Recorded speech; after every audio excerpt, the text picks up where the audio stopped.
আসসালামু আলাইকুম প্রিয় শিক্ষার্থীবৃন্দু, আজকে আমরা কথা বলবো হ্যাডের ব্যবহার নিয়ে। হ্যাড কি আসলে কন্ডিশনাল হিসাবে ইউজ হয় কি হয় না? হ্যাঁ, অবশ্যই হ্যাডটা কন্ডিশনাল হিসাবে ইউজ হয়, অর্থাৎ হ্যাড সেকেন্ড এবং থার্ড কন্ডিশনাল হিসাবে ইউজ হয়। আজকে আমরা হ্যাডকে সেকেন্ড কন্ডিশনাল হিসাবে ব্যবহার করার চেষ্টা করব।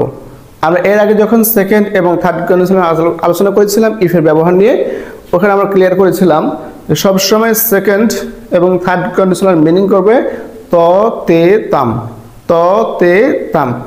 ঠিক তেমনি এখানে হ্যাড যখন সেকেন্ড কন্ডিশনাল ব্যবহার হবে তখন বাংলায় মিনিং করতে হবে ত তে তাম। প্রিয় শিক্ষার্থীবৃন্দ, আমরা হ্যাডের যে স্ট্রাকচার আছে সেকেন্ড কন্ডিশনাল হবে সেটা আমরা একটু খেয়াল করি। যে প্রথমে এখানে আমাদের দুইটা ক্লজ থাকবে, একটা হচ্ছে হেডযুক্ত ক্লজ আর হচ্ছে বাকি ক্লজ। তাহলে হেডযুক্ত ক্লজটি থাকবে পাস্ট ইনডিফিনিট। হেডের সেকেন্ড কন্ডিশনাল যে কথাটি হচ্ছে যে হেডযুক্ত ক্লজটি থাকবে পাস্ট ইনডিফিনিট, বাকি ক্লজটি হবে subject would could might plus V1 plus others. Subject would could might plus V1 plus others. আমরা এখানে যে উড কুড মাইট যে কোনো একটা নিলেই হয়। প্রিয় শিক্ষার্থীবৃন্দু, আমরা এই স্ট্রাকচারের আলোকে কয়েকটি এক্সাম্পল খেয়াল করি। এখানে আমাদের তিনটি এক্সাম্পল দেওয়া আছে। ফার্স্ট যে এক্সাম্পল আছে সেটি আমরা দেখি যে had I the wings of a bird. যদি আমার একটি পাখির মতো ডানা থাকতো, যদি আমরা এখানে আর্টিকেল এ না ইউজ করি তাও আমাদের কোনো সমস্যা নেই।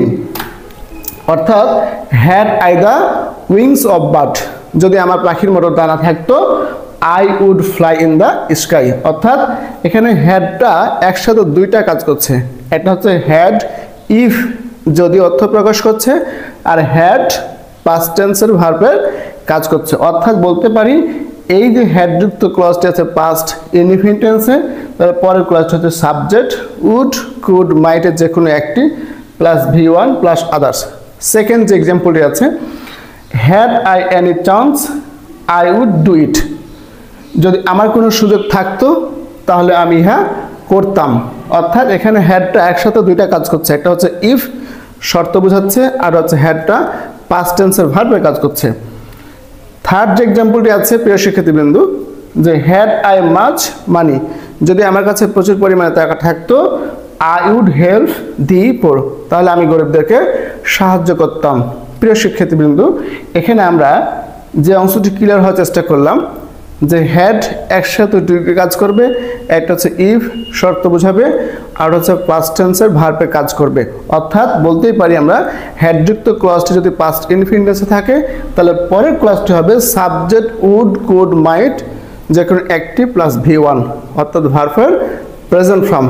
প্রিয় শিক্ষার্থীবৃন্দ, আশা করছি আজকের এই ক্লাসের মাধ্যমে আমাদের হ্যাডের যে সেকেন্ড কন্ডিশনাল ব্যবহার হয়, হ্যাড সেকেন্ড এবং থার্ড কন্ডিশনাল হিসাবে যে ব্যবহারটা হয়, আজকের এই ক্লাসে আমরা হ্যাডকে সেকেন্ড কন্ডিশনাল হিসাবে ব্যবহার করতে সক্ষম হয়েছি।